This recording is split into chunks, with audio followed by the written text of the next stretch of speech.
जिनका जन्म बिहार के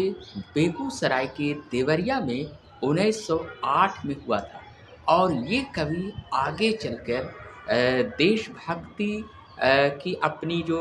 कविताएं हैं और अपनी जो लेखन शैली है, उससे पूरे देश में जो है अपनी एक अलग पहचान बनाएंगे। खासकर जो है आज़ादी के दौरान जिस तरह से उन्होंने देशभक्ति और देश की जो है लोगों को देशभक्ति की भावनाओं को प्रेरित करने के लिए जिन्होंने वीर रस और श्रृंगार रस जैसे संग्रह को अपने काव्य में, अपनी कविता में शामिल किया, और जिसकी तारीफ जो है न सिर्फ पंडित जवाहरलाल नेहरू की, बल्कि भारत के प्रथम प्रधानमंत्री पंडित जवाहरलाल नेहरू के अलावा राष्ट्रपति जो भारत के थे डॉक्टर राजेंद्र प्रसाद, और यहाँ तक कि महात्मा गांधी और सुभाष चंद्र बोस ने भी तारीफ की थी। अब आप लोग सोचते होंगे कि मैं किसकी चर्चा कर रहा हूँ। दरअसल जो है मैं चर्चा कर रहा हूँ राष्ट्र कवि रामधारी सिंह दिनकर की। जी हाँ, राष्ट्र कवि रामधारी सिंह दिनकर की मैं तारीफ कर रहा हूँ। एक ऐसे कवि थे जिन्होंने आज़ादी के दौरान अपनी कविताओं से, अपनी लेखन शैली से राष्ट्रभक्ति और लोगों को जो है देशभक्ति के लिए जिस तरह से प्रेरणा दी, वो काफ़ी काबिले तारीफ है। जब भी जो है कविताओं की बात आती है तो राष्ट्र कवि रामधारी सिंह दिनकर जी को लोग नहीं भूलते हैं, क्योंकि उनकी कविताएं जो है देशभक्ति से लेकर जो है समाज में जो पिछड़े वर्ग के लोग हैं, समाज में जो असमानताएं हैं, समाज का जो शोषित वर्ग है, उन तमाम वर्गों को आगे बढ़ाने के लिए और अपनी भावनाओं से लोगों को प्रेरित करने के लिए उन्होंने जो है अपने काव्य संग्रह यानी कविताओं में और लेखन शैली में जो जगह दी, उसे हमेशा याद किया जाएगा। जी हाँ, राष्ट्र कवि दिनकर साहब की हर साल जो है देश भर में धूमधाम से जयंती मनाई जाती है, और साहित्य के क्षेत्र में, काव्य के क्षेत्र में हिंदी के जो ये महान कवि हैं, जिनका जो कंट्रीब्यूशन, जिनका योगदान एक लंबे समय तक हमेशा याद किया जाएगा। जितने भी महान कवि हुए हैं उनमें जो है राष्ट्र कवि के तौर पर दिनकर साहब को लोग काफ़ी याद करते हैं।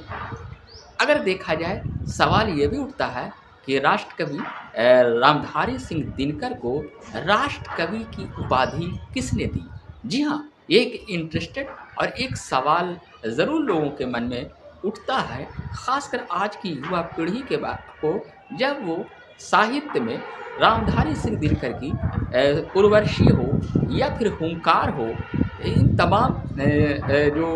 उनकी जो काव्य संग्रह और अनेक लेखन शैली को जब पढ़ती है तो मन में ये सवाल ज़रूर उठता है कि आखिर दिनकर साहब को राष्ट्र कवि का दर्जा किसने दिया। तो आज हम ये इंटरेस्टेड वीडियो लेकर आए हैं, और ये वीडियो आप लोगों के लिए काफ़ी नॉलेजेबल और काफ़ी इन्फॉर्मेटिव होगा। वीडियो को इन तक ज़रूर देखें, और कई नॉलेजेबल फैक्ट इनसे रिलेटेड है, तो ये इंटरेस्टेड वीडियो आम लोगों के अलावा स्टूडेंट के लिए भी काफ़ी इम्पोर्टेंट है। वीडियो को इन तक ज़रूर देखिएगा।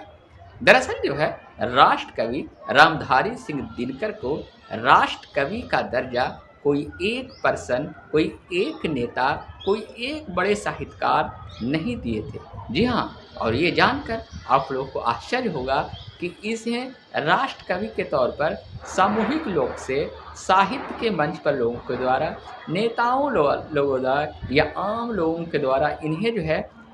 इनकी काव्य संग्रह जिन्होंने बेहतरीन जो कविताएं लिखते थे और उनकी लेखन शैली थी, जिसमें देश प्रेम की भावनाओं, देशभक्ति की भावनाएं, खासकर आज़ादी के दौरान उन्होंने जिस तरह से लोगों को प्रेरित किया, तो इसीलिए जो है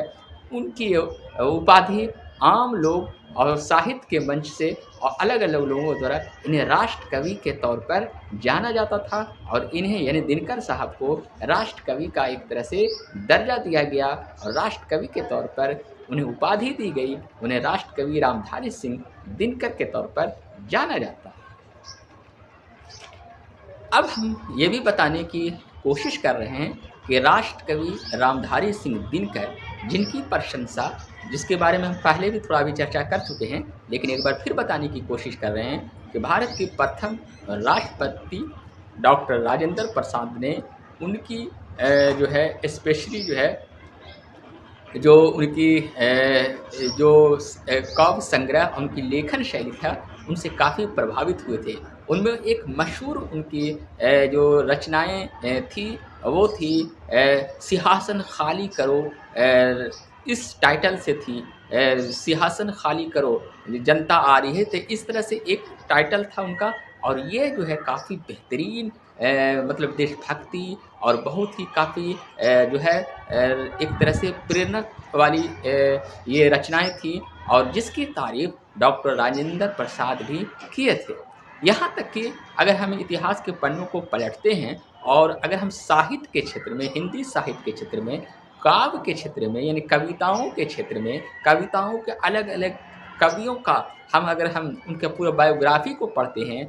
तो और अलग अलग रचनाओं को पढ़ते हैं, तो कहीं ना कहीं मुझे ये पता चलता है कि राष्ट्रकवि रामधारी सिंह दिनकर की जो कविताएं हैं वो काफ़ी देशभक्ति, काफ़ी लोगों को प्रेरित करने, समाज में तमाम जो लोग शोषित वर्ग थे, जिन पर अन्याय होता था, उनको जो है जागृत करने और समाज में असमानता को दूर करने, इन तमाम चीज़ों पर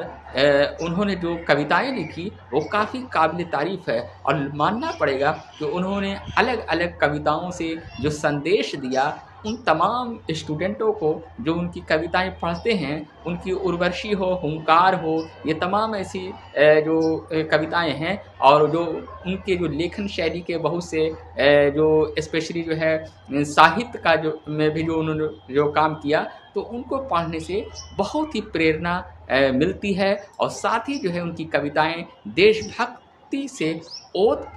प्रोत है, मतलब काफ़ी प्रेरणादायक है। और इसीलिए जो है कहा जाता है कि राष्ट्रकवि रामधारी सिंह दिनकर की कविताएं को ज़रूर पढ़ना चाहिए, क्योंकि उनकी कविताओं को पढ़ने के बाद जो उत्साह, जो उमंग, जो देशभक्ति की भावनाएं उस दौर में, आज़ादी के दौर में जो जागृत की गई है, आज भी उनकी कविताओं को पढ़ने में जो हमें ऊर्जा मिलती है, जो देशभक्ति की भावनाएं मिलती है, वो अपने आप में एक बहुत बड़ी बात है। और यही वजह है कि राष्ट्रकवि रामधारी सिंह दिनकर को, चाहे वो महात्मा गांधी हो, चाहे सुभाष चंद्र बोस हो, चाहे राजेंद्र प्रसाद हो, तमाम बड़े नेता जो आज़ादी के दौरान अंग्रेज़ों से लड़ रहे थे, उस दौरान उनकी जो रचनाएं थी वो सब जो है देशभक्ति से प्रेरित थी। आज़ादी के बाद भी उन्होंने कई रचना की, कई कविताओं की रचना की और कई साहित्य में उन्होंने लिखा। तो ये तमाम चीज़ जो है देशभक्ति की भावना से तो प्रेरित है ही, साथ ही जो है एक तरह के प्रेरणादायक उनकी रचनाएं हुई, चाहे वो युवाओं के लिए हो, चाहे जो है उन तमाम छात्र के लोग हों जो अपने लक्ष्य पर आगे बढ़ना चाहते हैं, अपने लक्ष्य को प्राप्त करना चाहते हैं। तो ऐसे में जो है राष्ट्रकवि रामधारी सिंह दिनकर जी की कविताएं और उनका जो साहित्य का में जो उन्होंने जो उनकी जो रचनाएं हैं वो काफ़ी जो है प्रेरणादायक है और प्रेरणा से भरी हुई है, जिसको आज भी साहित्य से लगाव है, साहित्य से जिनको लगाव है वो तो उनकी कविताओं को पढ़ते ही हैं। तमाम देशों में उनके दिनकर जी के जन्म दिवस पर कई बार जो है अलग अलग जगहों पर साहित्यिक मंच का आयोजन किया जाता है, और इस महान कवि को एक तरह से श्रद्धांजलि दी जाती है, उन्हें याद किया जाता है। उनकी कविताओं का में जो उन्होंने प्रेरणा जो दी है, उन तमाम चीज़ों को लोग याद करते हैं, और इसीलिए जो है रामधारी सिंह दिनकर को राष्ट्रकवि का जो दर्जा प्राप्त हुआ है, हर साल बड़े ही धूमधाम के साथ मनाया जाता है। इनका जो जन्म है बेगूसराय के देवरिया में 1908 में हुआ था, आप लोग भी जानते हैं। आगे चल के उन्होंने प्रारंभिक शिक्षा करके, आगे की शिक्षा करके, जब उन्होंने आज़ादी के दौरान कई तरह के जो है कविताओं उन्होंने लिखी, उर्वशी, हुंकार से लेकर जो है सिंहासन खाली करो,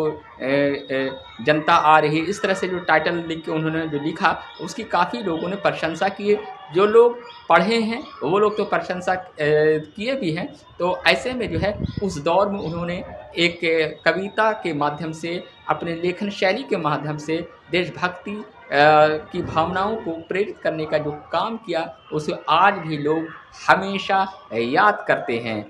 1974 को इस महान राष्ट्र कवि रामधारी सिंह दिनकर जी का देहांत हो गया और इस तरह से